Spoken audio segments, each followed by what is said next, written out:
Olá, tudo bem? Estamos aqui para iniciarmos mais uma aula sobre o reino plantae que estamos estudando, né? Já estudamos sobre as plantas aí terrestres, são, né? Desde lá de as algas, né? As algas glaucófitas, as algas verdes, né? As algas vermelhas. E então já vimos também sobre as briófitas com as suas características, né? As primeiras plantas embriófitas, que aí temos o seu embrião protegido.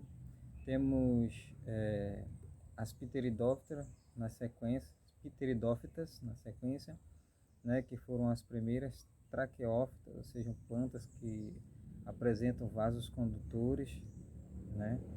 E aí tendo a sua adaptação. Já vimos também sobre as gimnospermas, né, que apresenta aí o grupo também tanto das embriófitas, das traqueófitas e as suas características, né? Aqui entrando no grupo das espermatófitas, juntamente, né? Uma das características da gimnosperma, nós bem sabemos, são as sementes, né? As sementes nuas. E agora nós vamos abranger também, dentro do grupo das espermatófitas, as angiospermas, né? Além das sementes agora, elas apresentam fruto e flores. Essas são as angiospermas. Nós estaremos aqui estudando. As angiospermas, ela representam o grupo dos vegetais mais complexo, né? Em sua grande maioria, a natureza é representada por elas. As angiospermas abrange variados números de espécies vegetais que nós podemos observar no meio da natureza, né? Sendo essas características principais dela, como nós vimos aí, né? Frutos e flores. São plantas, como eu comentei, das traqueófitas, elas são traqueófitas, ou seja, elas apresentam são plantas vasculares, apresentam já vasos condutores bem desenvolvidos, né? São dotados de raízes, caules, folhas também. Produzem sementes, como já comentei. Independem da água, uma das características agora, independem da água para a fecundação, para se fecundarem, né? Elas independem da água. Se reproduzem também por alternância de geração, várias gerações vão sendo formadas por meio dela, alternância de geração. Outro ponto importante, o esporófito, que nós sabemos que é a parte que vai produzir os esporos, né? O esporófito, ele constitui a fase mais complexa e mais duradoura agora, né? A parte mais desenvolvida que temos agora como característica das angiospermas. O esporófito, ele constitui nessa parte mais complexa e mais duradoura, porque agora nós vamos ver flores, né? A questão da reprodução. Então, por isso que fica um pouquinho mais complexo esse estudo. E o gametófito, né, que produzir os gametas, né, ele representa a fase pouco complexa, ou seja, extremamente reduzida, uma parte passageira, efêmera, como nós vamos conhecer um pouco sobre ele, né? E depende totalmente, né, o gametófito depende totalmente do esporófito para poder se desenvolver e realizar a fecundação, aí a reprodução do grupo das angiospermas. Entretanto, nós podemos ver algumas características também contrárias das gimnospermas, e observando aqui entre as duas, né? Essas plantas produzem frutos, essa é uma das características principais, porque as angiospermas só produziam semente e agora produzem frutos e flores, né? Produzem frutos, que é característico. As angiospermas. E ela tem a característica, né, a sua representação desse grupo, o seu nome ele é representado, né, do grego angiosperma, do grego ele se representa bolsa, né, angio significa bolsa, e Esperma, que significa semente, ou seja, o significado que elas produzem sementes encerradas no interior de uma bolsa, ou seja, protegida ali por um fruto. Ok? Bem, como vimos, as angiospermas compreendem esse grupo muito importante, né? E aqui nós vamos ver um pouquinho sobre a importância das angiospermas para a natureza, para a humanidade. Nós podemos resumir, né, resumidamente, abranger assim essa questão, os principais aspectos, né, que justificam a importância das angiospermas para a humanidade, é para o equilíbrio ecológico nos mais variados ecossistemas, né, nós podemos observar aí, e para também os interesses humanos, ou seja, para o equilíbrio biológico, e seja eles dos mais variados, e também o interesse humano, né? Seja a alimentação, são os principais seres produtores de matéria orgânica na natureza, né? As angiospermas. E também serve como fonte de alimento para a humanidade e os outros animais também que se alimentam desses frutos, dessas sementes, né? Para a alimentação humana, ela pode fornecer, posso citar aqui alguns, né, que conhecemos muito bem, né, na forma de raízes, né?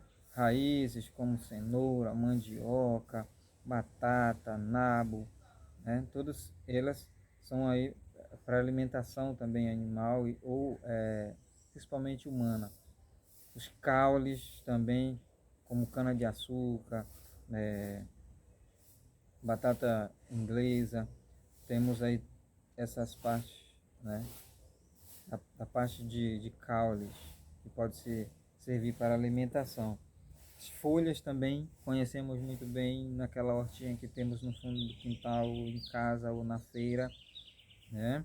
As folhas de couve, folha de alface, acelga, coentro, chicória, todas aí fazem parte desses grupos, né? As flores em seus mais variados, que servem também para ornamentação, serve também para alimentação, como bem temos aí o couve-flor, temos brócolis, frutos, mamão, laranja em seus variados, manga e castanha do Pará, o que você imaginar de frutos. Temos aí de importância para a alimentação também. E as sementes, né? O feijão, a soja, a ervilha, que fazem parte diretamente aí, o arroz também da mesa dos seres humanos, da nossa mesa, e também para os animais, né? Soja por meio de ração, tudo isso podemos observar, fabricação de óleo, temos aí tudo por conta das angiospermas. É também utilizada como aplicações industriais, como indústria de cana, né? A indústria do açúcar, que é feito da cana do açúcar, né? Fabricação de bebidas também, a uva, a cevada, a laranja, o abacaxi, dentre outras culturas. Indústria de madeira também, para produção de madeira, para construir casas, peroba, ipê, cerejeira, mogno, muito utilizado também. Na indústria de tecidos também, como nós conhecemos e utilizamos bem o algodão, né? O linho, a juta, são também utilizados na fabricação de produtos farmacêuticos. Nós conhecemos alguns remédios, substâncias terapêuticas, né? Menta, camomila, dente de leão, erva cidreira, nós temos, né? Os alcaloides também, morfina, extraído da papoula, é uma planta muito conhecida por todos, estou sabendo agora também se é alcaloide. Estimulante, como guaraná, uma bebida muito utilizada também na Amazônia.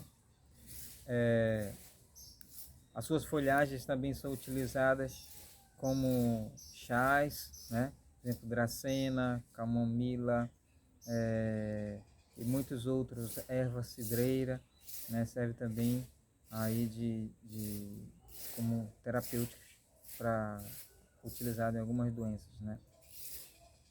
também em sua grande maioria é utilizado, né, principalmente quando você observa para grandes eventos, as flores, principalmente as rosas, lírios, orquídeas, cravos, margaridas são utilizadas aí largamente por, né, as empresas de ornamentação e até mesmo a gente em casa, né, utiliza para fazer aquela ornamentação ou presentear alguém, não seja nos seus mais variados ambientes aí sendo utilizadas as flores.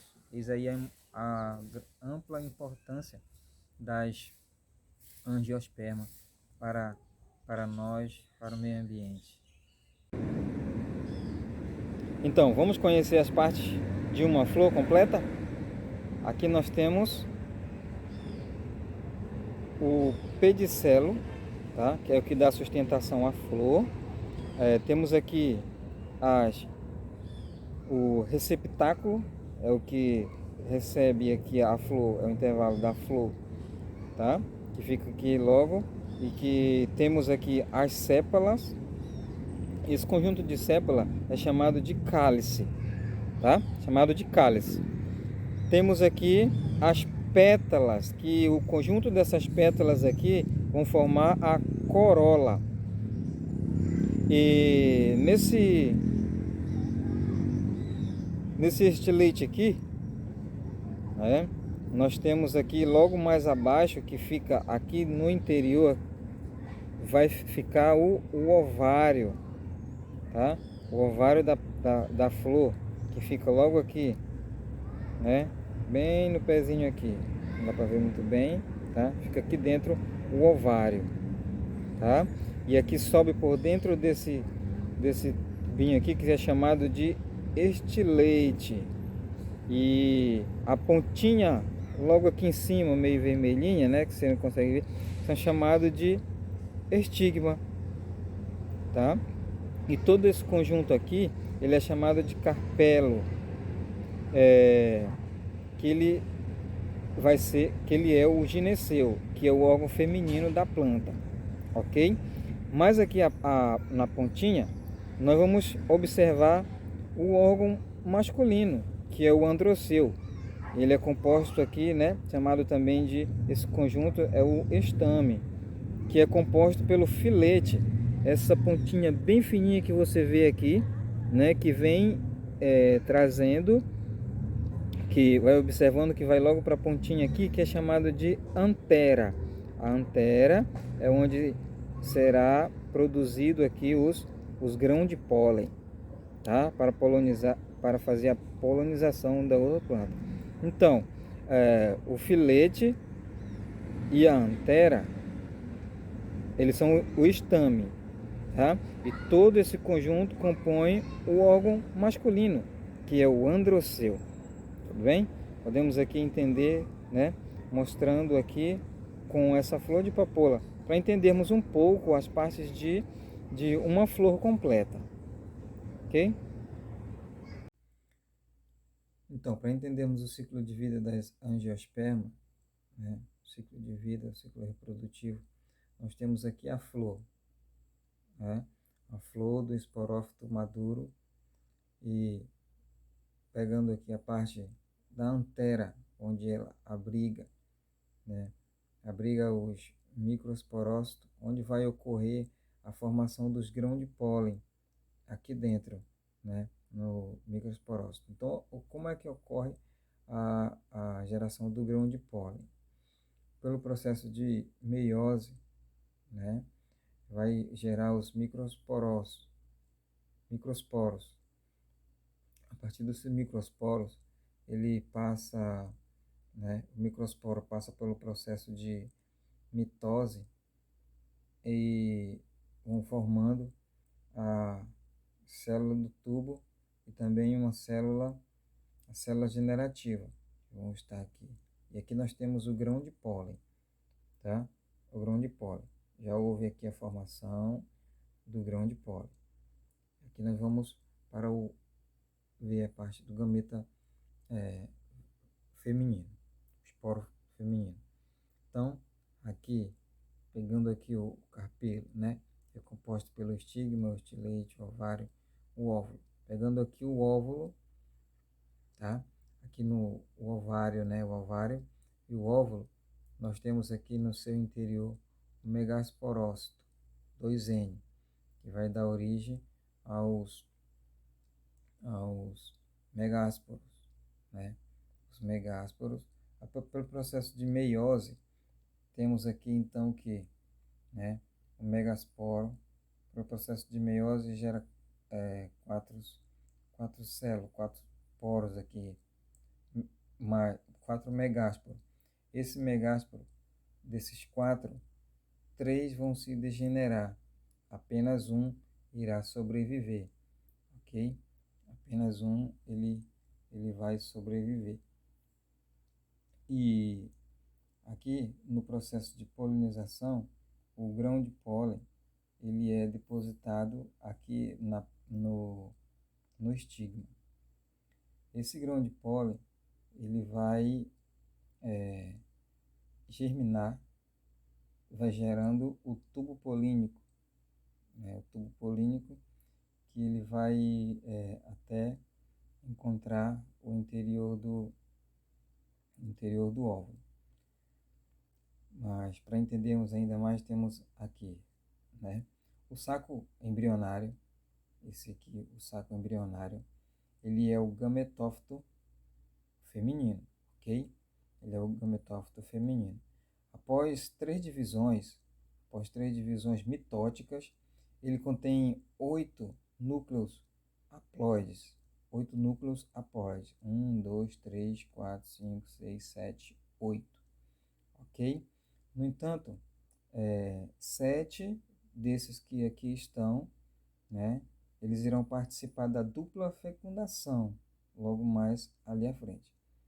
Ok? Da dupla fecundação. E aqui temos, né, as células antípodas, temos aqui os núcleos polares que ficam no interior aqui do óvulo. Temos aqui também a célula central, que é composta pelos núcleos polares. Temos aqui também a oosfera, ok? A oosfera. Vamos entendendo. Vamos prosseguindo aqui então. Então,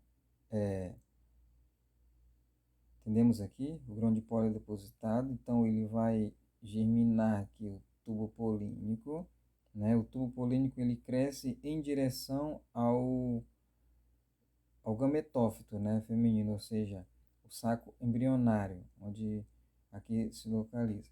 E ele tem aqui, vem conduzindo, né, as células espermáticas, que vão fazer parte que vão irá fecundar esse óvulo. Então aqui nós vemos aqui o núcleo da célula, do tubo, aqui, do tubo polínico, o núcleo da célula, né, que vai aqui germinando o tubo polínico. E no processo de fecundação, aqui, fecundação dupla, nós temos que, né, lembra aqui das células espermáticas, as células espermáticas que vêm através do tubo polínico, que veio gerado a partir do grão de pólen. Temos aqui a parte da fecundação agora, então. Aqui na oosfera, uma das células espermáticas, ela irá o quê? Irá fecundar a oosfera, ok? Uma vai fecundar aqui a oosfera e irá formar o zigoto 2N aqui, tá? E a outra célula espermática, ela vai aqui fecundar o núcleo do endosperma, né? O núcleo do endosperma aqui formando 3N. Então, a partir dessa fecundação, dessa dupla fecundação aqui, nós temos que, né, a formação do fruto, a formação da semente aqui. O endosperma, né, a semente, tem um endosperma, tem aqui o embrião, que foi formado aqui, a partir da fecundação lá. Então, o fruto ele deriva da parte do ovário. E ele vai ajudar então na dispersão das sementes posteriormente. E essa dispersão das sementes, nós já sabemos, continuando o ciclo de vida, vai germinar essa semente, vai dar origem a uma plântula, ok? E essa plântula vai crescer, gerando o próximo esporófito, né? E assim continua o ciclo de vida. E esse esporófito vai gerar que então vai nascer uma flor novamente, e essa vai amadurecer, e assim vai continuando todo o ciclo de vida. Esse é o ciclo de vida das angiospermas.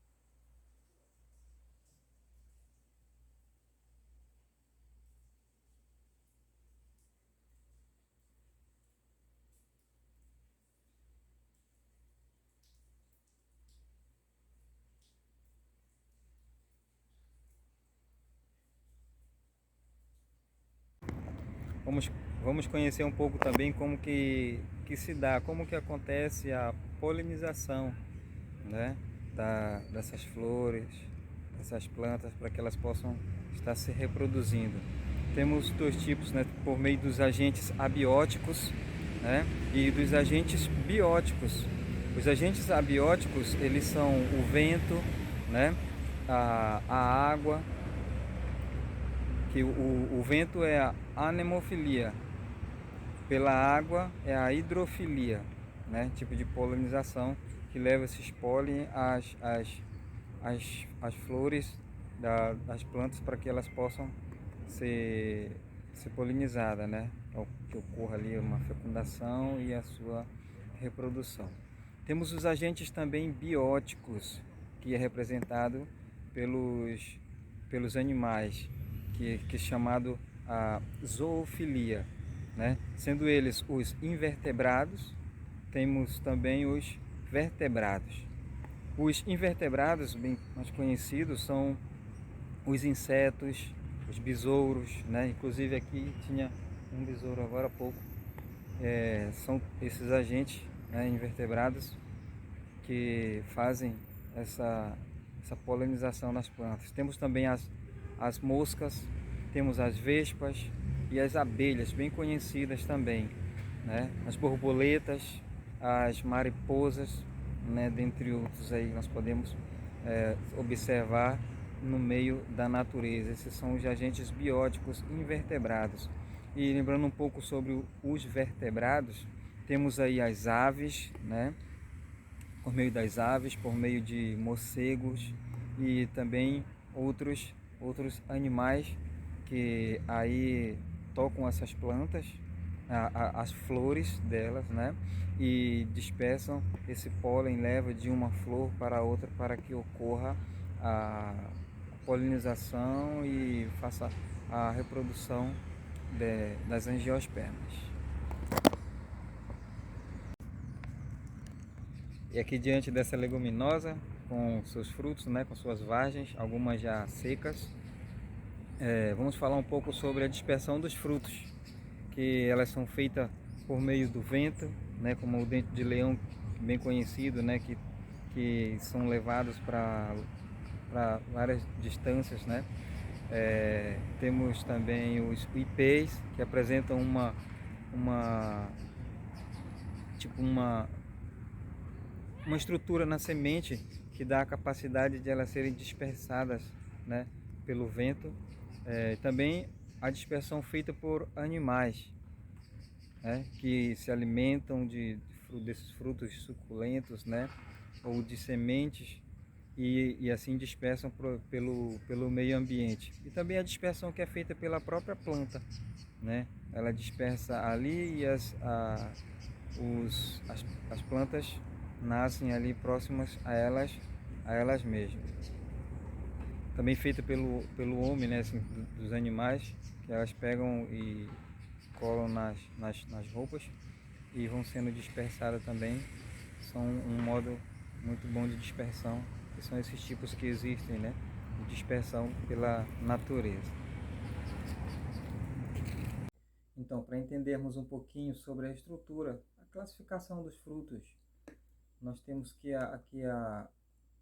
trouxe aqui um abacate para nós conhecermos um pouco da estrutura de um fruto, né? Quais são as partes que compõem aqui o fruto. Aqui a qual nós chamamos de casca, né? É o epicarpo, que é chamado de epicarpo, ok? Temos aqui a parte carnosa, aqui assim, é chamado de mesocarpo.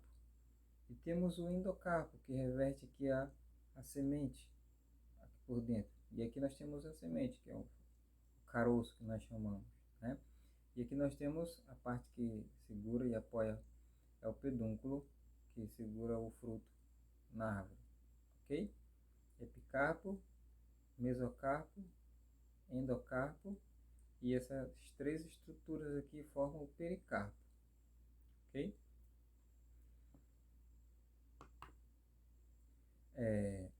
Quanto à classificação dos frutos, nós temos aqui também, eles são classificados em carnosos e secos. O abacate, o qual eu tenho aqui na mão, ele é na classificação dos carnosos, que é baga e drupa. Nós temos aqui o abacate, na sua classificação, ele faz parte, ele é a drupa, né? Ou seja, semente, ela é um caroço, ok?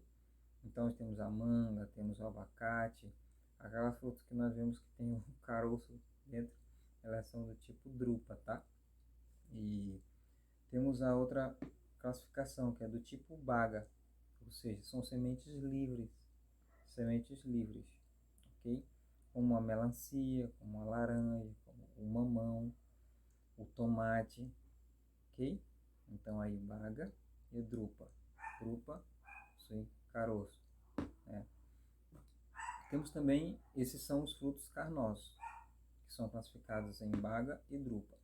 Temos os frutos secos, né? Os frutos secos, eu trouxe um aqui para representar os frutos secos, que não trouxe milho, né? Temos as vargens, né? As vargens são os legumes que são representados, né? São os frutos deiscentes, né? Que representam a vargem. Aí estamos representados aí pelo feijão, né? Tem aqui o feijão, a soja, a ervilha, todos esses que possuem a vargem. Temos também o arquênio, né? Que é uma semente ligada ao fruto por um ponto. Um dos exemplos nós temos o caju, né? A castanha do caju. A castanha do caju, ela é ligada ao fruto, que é chamado de pseudofruto, porque o verdadeiro fruto é a castanha do caju, onde está dentro o embrião, a semente ali, ok? Então, um exemplo de arquênio também. O girassol também é um exemplo de arquênio. Temos o cariopse, é outra classificação de frutos secos. Eles têm a semente aderida ao pericarpo, né, que nós sabemos, temos o pericarpo. Nós temos aí a exemplo o milho, por exemplo o trigo, o arroz, é só a semente e o pericarpo, ok? Não tem a parte carnosa, são a classificação dos frutos secos, ok? Que são vargens, arquênio e cariopse. E os frutos carnosos são bagas e drupa. Tudo bem? E quanto à estrutura das sementes, a estrutura das sementes, elas são nós temos aqui duas características que nós conhecemos bem, né? São as dicotiledôneas, que ela apresentam apenas um cotilédono, e as dicotiledôneas, ela apresenta dois cotilédonos, e a monocotiledônea apresenta apenas um cotilédono. No caso do feijão, né? O feijão ele apresenta dois cotilédonos, ok? Dois cotilédonos. Temos aqui o feijão. E um exemplo de monocotiledônea nós temos o milho, né? o milho, que ele, que ele tem as partes de uma semente, elas são o endosperma, né? O endosperma, que é essa parte da massa aqui de dentro, o endosperma. Temos os cotilédonos, como eu falei, que define se ele é mono ou dicotiledôneo. Temos o caulículo, que fica no interior da semente. Temos a radícula também, ok? O caulículo ele vai dar origem ao caule, né? Posteriormente, fica mais aqui dentro da semente. E a radícula, ela vai, é aquela parte que vai sair da semente, vai formar a parte das raízes, ok? Deixa eu ver o que mais. Os cotilédonos também são responsáveis por nutrir o embrião, né? Ali no desenvolvimento da semente. E o tegumento é essa parte que reverte a semente, ok? Então, o exemplo da estrutura das sementes, ok? Pois bem, aqui vai meu agradecimento. Essa foi a nossa aula de hoje sobre as angiospermas. Termino aqui, abaixo dessa mangueira, do açaizeiro, das bacabeiras, né? E também do buritizeiro lá que fica mais atrás, do nosso abraço. Muito obrigado. Que essa aula possa ter compartilhado aí, né? Contribuído, quer dizer, com o seu conhecimento. E até o próximo vídeo. Muito obrigado. Um abraço a todos. Até a próxima aula.